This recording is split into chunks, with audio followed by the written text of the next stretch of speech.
Senenge monitor iki.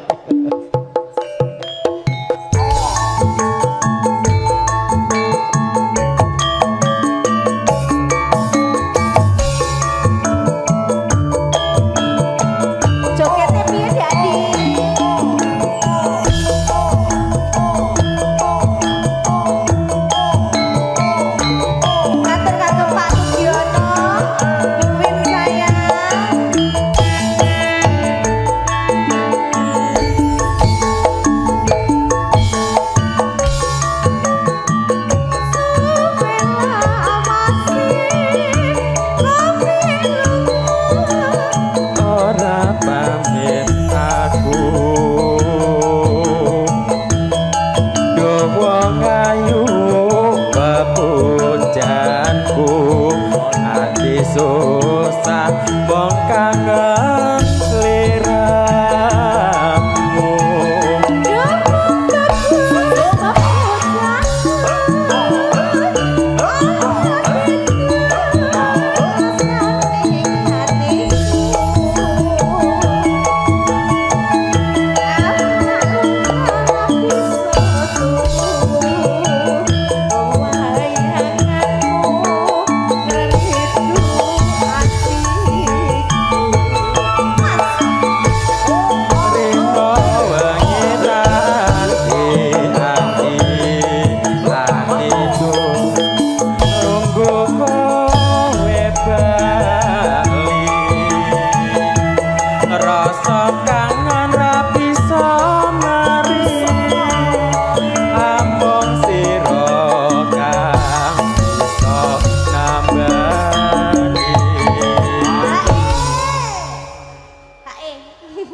Udah, kok ketoknya wedi karo aku toh.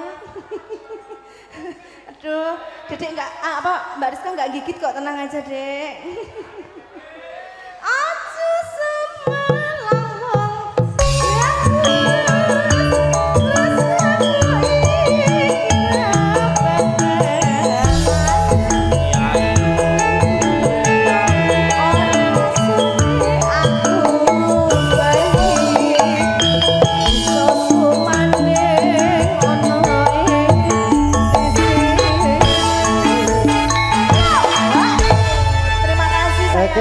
jadi Roger ganti. Ada dua LC di sana sih.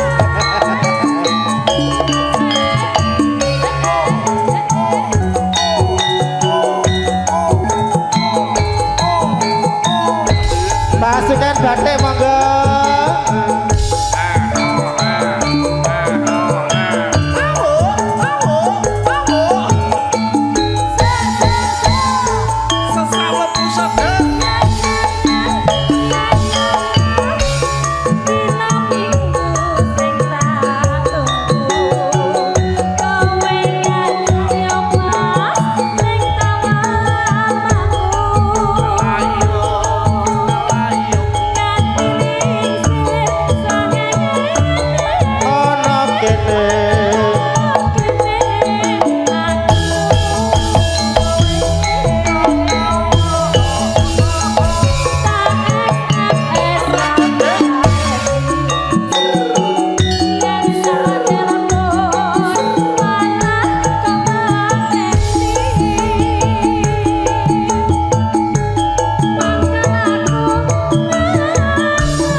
Yo dasar LC ya. Krungu musik juga sego sikile yo dadak ngene-ngene lho bokonge. Karo golek pasaran ngene. Iso. Ngerti ki mburine bapak-bapak kok dadak bokonge ngene-ngene ra gelem meneng lho. Ora ta ya. Jan-jan ning kewene. Gelaganmu.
Gandeng ada seseorang yang 3 abad, 30 abad, 40 abad tidak menongolkan diri, tidak menampakkan diri Topo Broto.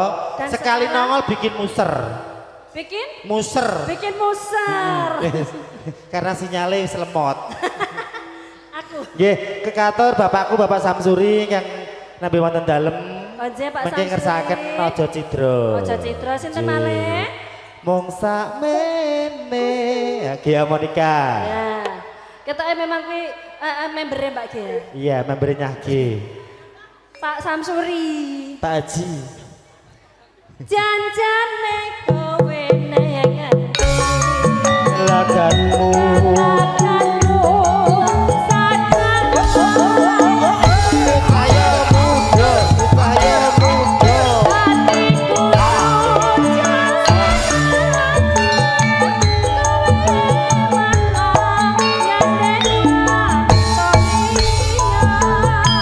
Monggo dari keluarga besar Bapak Gatot, Trianto, Bu Endang yang mau joget monggo.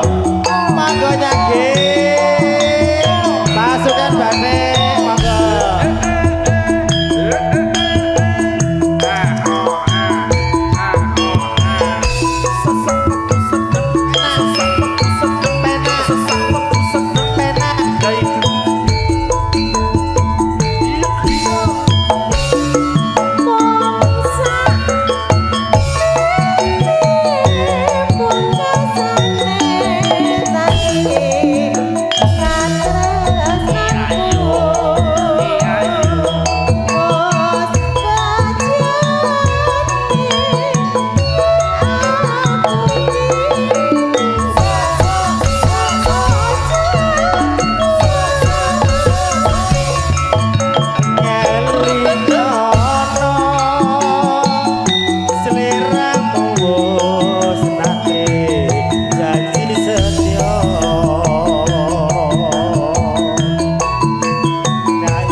Yektine mung kepranan bareng kang durung kanyatan.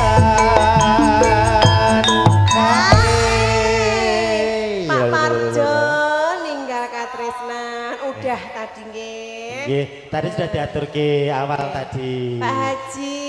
Haji Kerawang, Pak Haji gitu. Mendem kangen. Nggih. Kakung Kainara, nggih. Kakung Kainara. Kainara, nggih. Putune jenenge wangel ram ke. Pak Haji, nomor rekening niku masih kan Pak Haji? Udah hilang dibusak. Nanti aku kirim lagi ya. Dibusak. Ya aku kirim lagi. Yuk.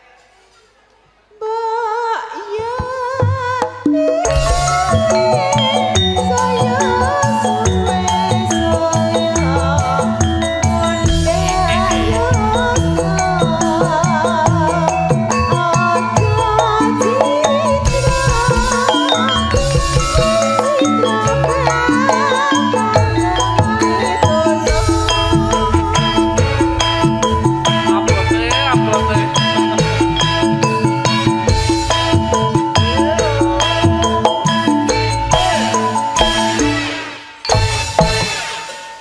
Katur bapakku. Reka-rekake ngono, kowe reka-rekake ngono lho, Cuk. Ayo manis masih. Pengalaman men to, Riz. Pengendang war yo.